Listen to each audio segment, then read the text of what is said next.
the people who serve are usually recognized at one time or another. But family members who stay home while their loved ones are serving are sometimes not thought about. And they have it rough, more rougher than you might think. So thank you, Jane, my kids, Emily, Daniel, Michael, Sarah. I deploy to some location, as we all know. I'm working with my friends, doing a job that I've trained possibly for years to do, and I'm contributing to something bigger than myself. And I leave my family at home to try to live a normal life while I'm not there. For 6 months, maybe a year, who's helping with the homework? Who's mowing the lawn? Who's giving my spouse a few minutes of time alone? Who's spending time with my kids at soccer, or scouts, or doing school projects? So thank you for all that you've done. I'd like to thank the Rutherford Chamber of Commerce, officers and members for hosting this event tonight, for thinking of Rutherford's veterans, and for asking me to say a few words. I have to write it down. I don't really think in a straight line. I don't remember things, so please don't be afraid by the paper. I printed it really big type. So thank you, Dan, who's been amazing. Where is he?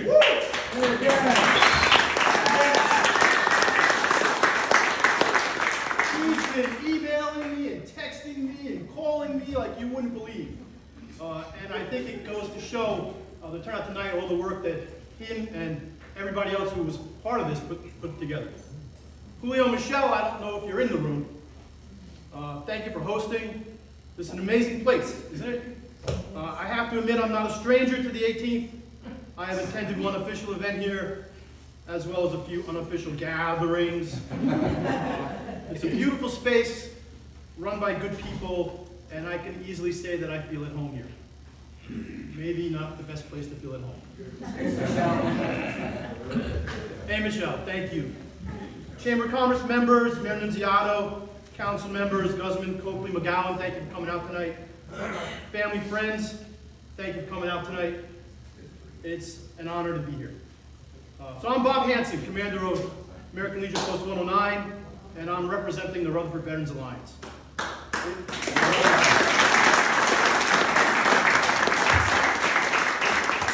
you're not familiar with it, the Alliance is made up of 3 Rutherford Veterans organizations: VFW Post 227, American Legion Post 453, and American Legion Post 109. Charlie Gunn, commander of Post 453, is here. John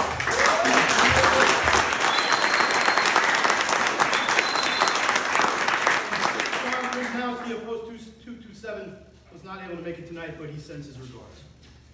So, if you don't know me, I'm Bob. Grew up in Rutherford, went to RHS, moved out after getting married, and returned to Rutherford with my family somewhere around 1996. Did I get that right?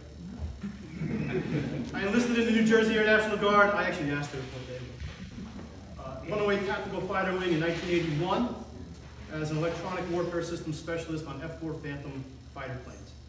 If you're not familiar with the Air National Guard or the National Guard, we are sometimes referred to as kind of a part-time military force. We complete typical basic training, go to tech school, and then return to our normal lives. Spend 1 weekend a month, 2 weeks each year, unless there's a war, in a military status. As an Air National Guard member, I've been on a number of trips, we call them trips, and I've been activated numerous times. For example, my unit was in Turkey on September 11, defending the no-fly zone over northern Iraq. We came home and were soon activated, again, this time for a year, to support Operation Noble Eagle and Enduring Freedom. I retired as a Chief Master Sergeant 2.5 years ago after 38 years of service.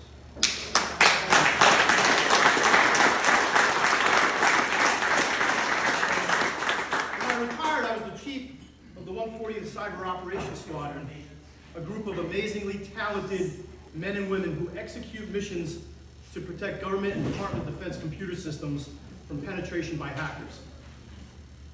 So after speaking to Dan, confirming I would participate, I was trying to figure out what I would talk about. I mentioned to a coworker that the event would benefit Rutherford veterans. And my coworker said, well, what kind of help do Rutherford veterans need? And while talking, we discussed, maybe someone needs a ride to a medical appointment. The main VA medical centers in the area are in Orange and Lyons, New Jersey. They're not that close. Maybe someone needs help with a simple thing like cleaning up snow or leaves taking out an air conditioner. Some veterans may need food. It might be something as simple as needing someone to talk to, or something more involved, like legal, medical, or mental health issues. It could be a whole range of things that many of us might take for granted. I always like to include a couple of stories, so here comes a story. One of Post 109's mission activities is to support veterans who are enrolled in a substance abuse program in the VA hospital in Orange. Prior to COVID, and we're hoping to start this back up again soon, 3 times a quarter, members from the Post go to the VA hospital, and we play bingo with the residents. The people in the program are all veterans, in their 20s to 80s, male, female, all races, all backgrounds. We play for ticket books, which the members can use in the hospital canteen to purchase snacks and small things to take back to their room. After play, we break out the food: cake, cheese, crackers, brownies, juice, and coffee. Tell you what, veterans line up for coffee like you wouldn't believe. We chat, we tell stories. They usually start something like, you know, back in the day. And we bust each other's chops like military people do. Navy versus Army. Air Force has the best chow. Air Force sleeps on cots. Yeah, I got all that. And we just hang out. The first time I went, I felt a little foolish heading out to play bingo. I went back every time after that, as it was an amazingly fulfilling 2 hours in my life. Once a quarter, the hospital sends a bus of residents to the post. Aides, medical personnel come in. We feed them a home-cooked meal, drink coffee, there's that coffee again, sing karaoke, believe it or not, and talk. One night, I sat down at a table and was talking to a young Marine, maybe 26 to 27 years old. And we chatted about where he was from, what job he did in the Marine Corps, and during the conversation, he said, "You wonder why I'm here?" He told me, "I saw some stuff in Afghanistan. Horrible stuff. It bothered me then. But when I got home, away from my guys, it bothered me even more. I couldn't sleep. I tried, but I kept waking up at night. It got to a point where I was falling asleep at work. And I didn't want to do that, as I really liked my job. And I didn't want to get fired. So I started drinking at night to go to sleep so that I could go to work. Just because I wanted to be a normal person. After a while, I started also doing drugs. Eventually, I got into trouble, got fired, and ended up in the hospital." He looked at me and he said, "Yeah, man, I just wanted to be able to go to sleep. Some people may need help doing things that the rest of us take for granted." My son Dan joined the Air National Guard in between his freshman and sophomore years of college. He joined the 108th Air Refueling Wing, the same unit I was in. He enlisted as a medic, whose job was keeping the air crew safe.